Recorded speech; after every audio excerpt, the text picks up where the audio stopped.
us about when you and Tom first met, when you both volunteered. I don't think I actually had known Tom because we worked in different sections and I was in a different part of the building.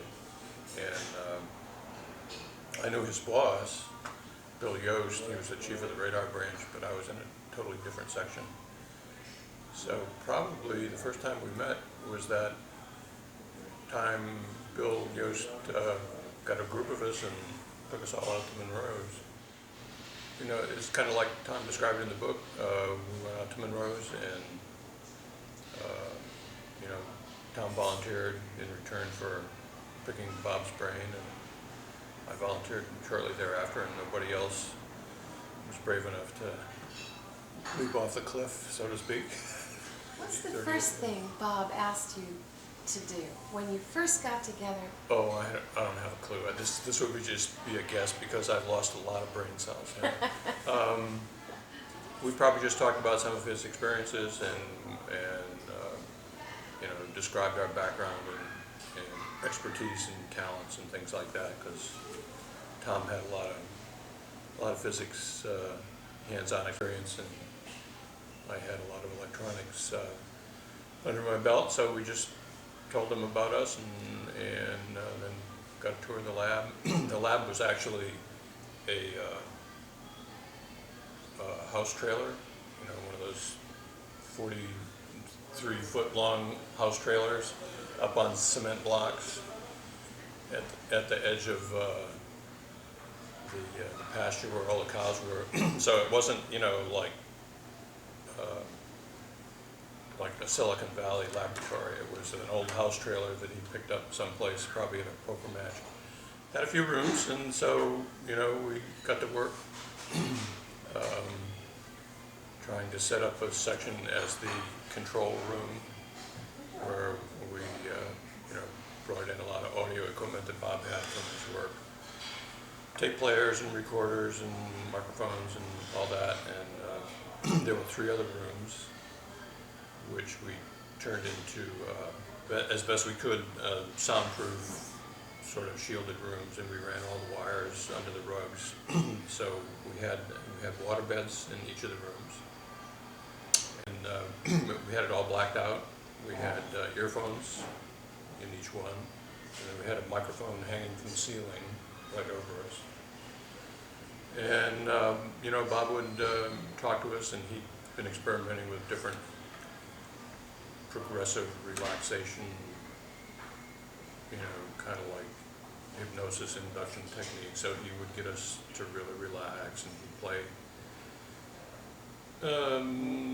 surf sounds in the background and brainwave things that he picked up, and he'd obviously been doing this for some time. So we were just guinea pigs down the hall, and he'd play stuff to us, and we'd tell him what we experienced, and then we were trying to get some instrumentation going, and one of the things that was pretty well known at the time, when you relax, your skin resistance changes because it'll dry out, or you'll sweat more, or whatever. It's basically a lie detector technique, so the resistance changes. And since that's a very easy parameter to measure with fairly simple electronics, we built some what we call GSR, galvanic skin resistance measuring things, and ran the wires back to the control room and built little gauges and dials so we could see what was going on. And readily, as we got in there and started to relax, the meter would just, you know, go like that. So you could monitor a person's state of relaxation. And I mean, we put people in there that were there for the first time, just naive rats in the maze, and you know, the needle would go down. But one of the things that Bob described in his books and to us was a feeling of pulsation or vibration sorts of things. And he says it's, you know, it's kind of like, and we figured that's about 4 cycles per second. That was before hertz were invented, had cycles per second back there. So we tried to make some of the sounds in the tapes were background sounds, pulse at that rate, sort of thing. And eventually, when we got really relaxed, we began to feel that pulsation thing too. And the interesting thing was, you know, you'd look at the needle on the GSR, and you'd be relaxed, and then you'd say, well, I'm starting to feel the pulsations now, and then the needle would go like that. You know, so we say, well, you know, this is not all in our imagination, because, you know, we can see that pulsation. So it could have been an electric field, you know, a little electric field changing or something. Someplace or another along the road, we borrowed some EEG equipment, electroencephalographic types of stuff, and we tried to look at the brain waves and see what we could do. So we're just trying to see what we could develop and what instrumentation we could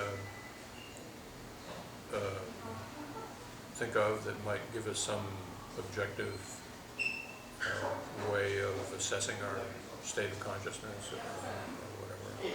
What was the first significant exercise? Was it the one Tom describes in the book, or was it one before that where you realized this was working, this you'd reached this state? It just sort of happened gradually that we, you know, we'd go out there 2-3 times a week or spend, you know, Saturdays out there. So we got a lot of time in the booth, and after a while it became kind of like second nature. So instead of having to, you know, I'm relaxing my toes and I'm relaxing my fingers and, you know, all that sequential type progressive relaxation, we would just go in there and go like, you know, 1, 2, 3, 10, okay, I'm relaxed. So it became a very natural, familiar state that we just sort of fall into without too much trouble. Sometimes Bob would kind of handle it separately, but in this particular episode, he tried to lead us to the same time, place, mental, otherworld location and describe what we saw. And we've been doing that a lot. You know, tell me what you see. A lot of that was kind of the be here now thing. It was a very in the present type activity, and you'd be so engrossed in exactly what you were doing that it really didn't, you know, go into permanent memory. It's like, you know, we walked over to breakfast this morning and we saw 1,000 things, and you know, you just couldn't recall all that. Well, So it was, does this bring home the fact that Tom says this experience is very personal, and it's your own unique experience, and this is why it's so important for you to document these things and to recall these things? yeah, a lot of these things are very unique, and if you try to explain it to somebody, they say, okay, you know, bring the padded jackets over, it's time, you know, for you to go back to the rest home. So a lot of that, you know, you keep to yourself, but some of the things are just so astounding that, you know, you just can't forget, and eventually you share that with your confidants and your close friends and things like that. And a lot of that Tom wrote in the book.